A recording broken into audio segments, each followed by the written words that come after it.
Эй, чука-чука. На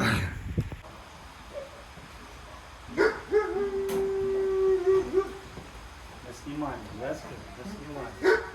На снимание.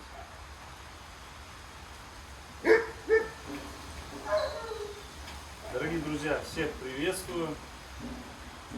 Хотел снять с той стороны, но слишком низко. Вот черничка увидела, куда я телефон поставил, и потом круг сделала, и к нему прям подошла. Да? И все, пришлось его наверх сейчас убрать.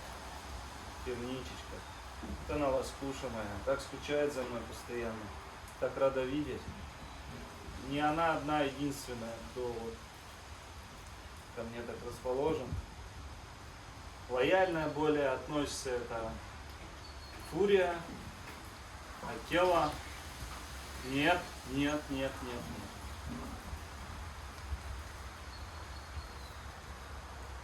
Все остальные, ну вот, этот, светлый, но он тоже, я думаю, скучает, но он нет, нет, нет, нет, нет, нет, нет, не надо.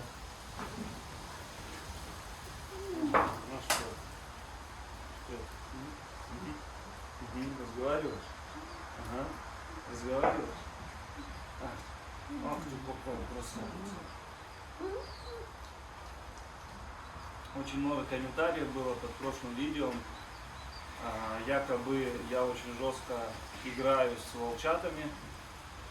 У тебя такая же участь ждет, что и с братишом и тому подобное. Дорогие друзья, ну, во-первых, я уже кому-то ответил в комментарии.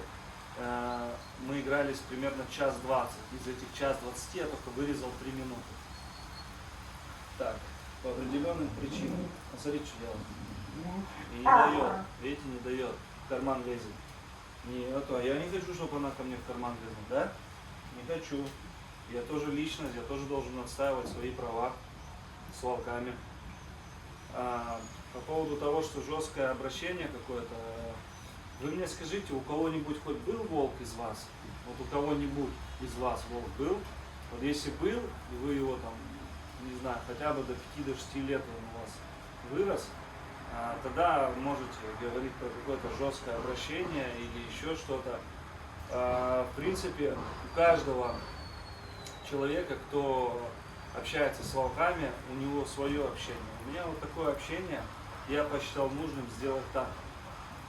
Объясняю почему. Потому что она начинает очень жестко прикусывать. Нет, нельзя. Нет, она начинает очень сильно прикусывать до такой степени, что невыносимо, очень больно становится. Очень больно, да? Тихо, тихо. Ну что ты? Ну что такое? Что? Я шея нет. Вот. Она очень сильно начинает прикусывать и становится действительно прям больно. И я эти укусы тоже терпеть не могу. Поэтому где-то что-то начинает себя тоже проявлять, показывать. Потому что у них в этом возрасте они определяют статус среди волчат своих. Среди волчат, среди семьи, в которой они находятся. Поэтому вот как раз такой возраст тяжелый начинается там с 3, 4, 5 месяцев. Вот как раз им 4 месяца через 10 дней. Да, вот у них идет определение статуса. Они где-то силу свою нифига не рассчитывают. В принципе, она рассчитывает, но она начинает разыгрываться, как это делал в свое время Акела, да. Братиш мне пришел в 5 месяцев, уже более сформировавшийся волк, и у него были свои понятия там в семье, он уже до 5 месяцев рос с семьей, это очень много значит. Со мной Акела рос, да, с месяца, и можно о нем что-то говорить. О братише вообще ничего говорить нельзя, потому что он рос в другой семье до 5 месяцев. И я, как только он приехал, он во мне сразу увидел какого-то конкурента и пытался меня подавить. И я об этом рассказывал, что молоток не отдавал, то еду не отдавал, то еще что-то, когда забирал у Фурии еду, и Фурия оставалась, да, голодной. И я, не имея возможности ездить постоянно, да, там, в ночь, вот я их покормил в ночь ехать за курицей, потому что я покупал, холодильника не было, порционально, да, там, купил там 15 куриц, все, эти 15 куриц раздал. все, у меня нет больше куриц. Вот так пропорционально я их и кормил. А получается, братиш отобрал. Что я должен делать? Конечно, я должен был у него забрать и покормить фурию. Не должна же волчица голодной оставаться. И вот эти моменты все, они начали проявляться и себя показывать. И оттуда уже братиш начал очень сильно и яро показывать свое «я» по отношению ко мне. И то, что я там как-то с ним боролся, не боролся, я показывал тоже себя, я ему больно не делал. Вот. Он мне очень сильно... Он один момент, я уже рассказывал, когда это все произошло, просто напал, когда я себе здесь перелом сделал этого. Вот у меня до сих пор эта косточка выпирает, я не знаю, вам видно, нет, вот она. Мы с ним поконфликтовали очень сильно, и он на меня решил взять верх. Вы не думайте, что волки это, как вам сказать, такие милые, пушистые какие-то животные, только ласку любят или будут жить по вашим правилам. У него свои правила, свое видение, он решил меня убрать. Вот и все в один момент подчинить.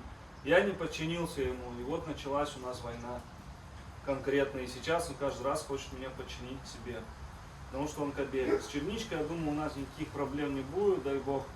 Она уже расположена очень хорошо, у нее нету никаких, знаете, таких вот. Братиш чуть старше на месяц был.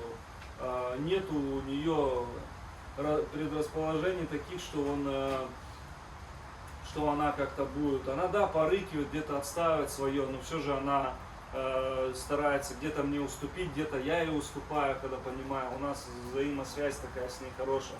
Так же, как и с Акелой, потому что она с детства со мной. С Светлым очень поздно я его забрал, он действительно дикаш, плюс зрение. У него со зрением очень все печально. По фурии тоже могу сказать так, она пришла нам, она до 4 месяцев сидела с родителями, это все дикашка полная.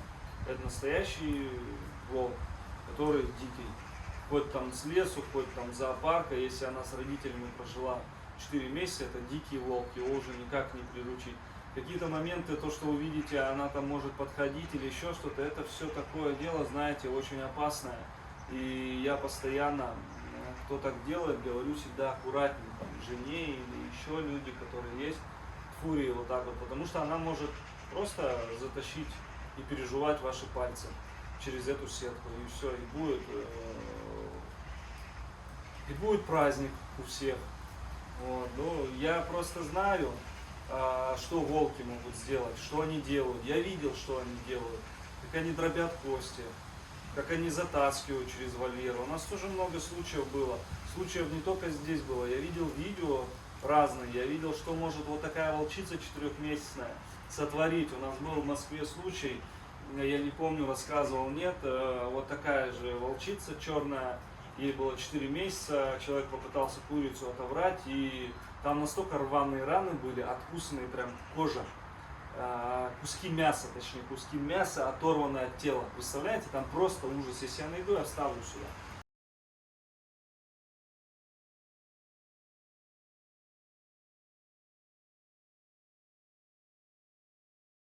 Эту руку.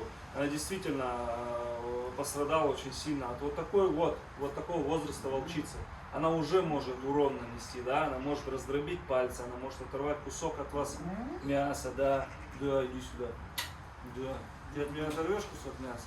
Вот, поэтому это очень опасно. Вот эти все игры, когда чужие люди подходят, там, свои где-то друзья, там, кто-то не понимает, кто-то еще там пытается как-то, нельзя, черничка нет, черника. Вот, они не понимают всей серьезности, пока не получится. Вот у нас был один волонтер, да, досувался пальцем и руки свои, и в принципе больше так не делает. Все, вот ему надо было, чтобы 2 раза его цапнули, да. Это все время были предупреждения, говорил об этом, постоянно об этом твердил, не суйте руки, не идите, не делайте. Вот были такие люди, был точнее такой человек, кому вот нормально прилетело. Первого от Акелы тоже решил вот так бочонок погладить. И второй от Ари. Очень сильно от Ари. Хоть она вот такая нежная, вся красивая, милая, от Ари урон больше нанесли. Вот, Ари урон нанесла, конечно, посерьезней, но Человек только после второго раза понял, что животные сильные, животные умные, животные очень мощные, хитрые, ловкие. И после этого всего только он это понял. Почему сразу, когда я предупреждаю, да, не понимают люди. Поэтому хочу вам сказать, о чем я это всем. О том, что это звери серьезные. Эти звери не выступают в цирке. Вы мне там сейчас будете говорить, да, есть исключения, кастрированные там животные, еще какие-то там вот самки обычно, да. Самцы, сколько я знаю, общался с циркачами тоже, кто держит волков, очень тяжело. Вот тоже была девочка, она пыталась в год и 3, он ее порвал там руки, там что-то там натворил, серьезные дела там вообще сделал.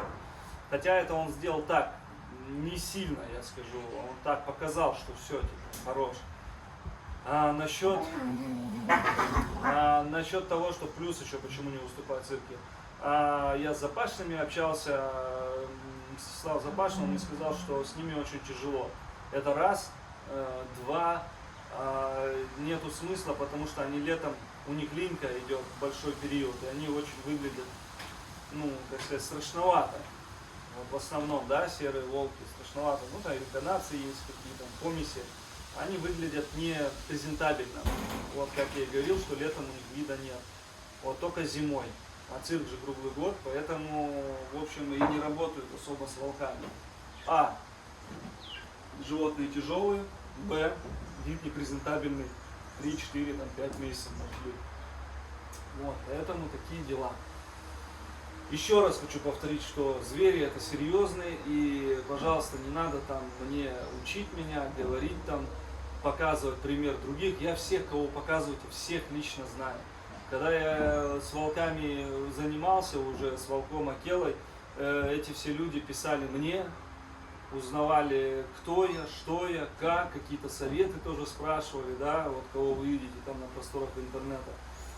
Не исключено, я тоже, многие есть волчатники, серьезные волчатники. С некоторыми мы общаемся, с некоторыми нет, да, кто-то мне советы давал, с кем-то мы общались, как-то обмен опытом у нас был. Я, в принципе, все это уже давным-давно все съел, переживал и выплюнул, вот так вам скажу. Потому что я с очень серьезными заводчиками общался, кто держит волков, кто занимается гибридами.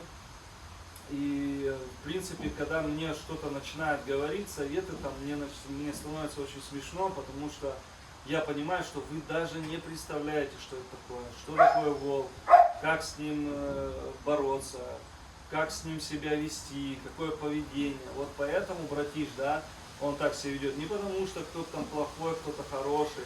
Нет, они не поэтому определяют. Это тоже, если вот Ария, да, она чувствует что-то неладное, она никогда не подойдет к этому человеку. Она будет на него злиться, кидаться, рычать, она не подойдет к этому человеку. У нас был пример, да, и видео есть, когда она к человеку так обращалась. Вот Василий с Галиной Ивановной приехали, актриса и актер, приехали к нам, и, в принципе, Ария расположилась очень хорошо. Братиш, вы видели, как себя расположился. Здесь очень много факторов зависит, почему и зачем они так делают. Это тоже целая книга, ее можно об этом говорить очень долго, сейчас нет времени, поэтому если какие-то есть конкретные вопросы, вы задавайте, пишите. Спасибо вам огромное за поддержку.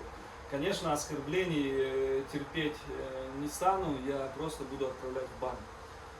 Уже настало такое время, никогда в бан не отправлял, но здесь решил, что все, хорош вот это разводить какую-то ересь и всех в бан, в общем. Вы что, спать легли, детишки? Все, в принципе, все, что хотел, я сказал. Еще раз повторю, зверь серьезный, зверь очень умный, очень хитрый, и нанести урон может очень огромный. Поэтому где-то что-то, какие-то моменты, когда они хотят меня подчинить, когда они хотят меня очень сильно укусить, нанести урон, как-то обхитрить, я это вижу.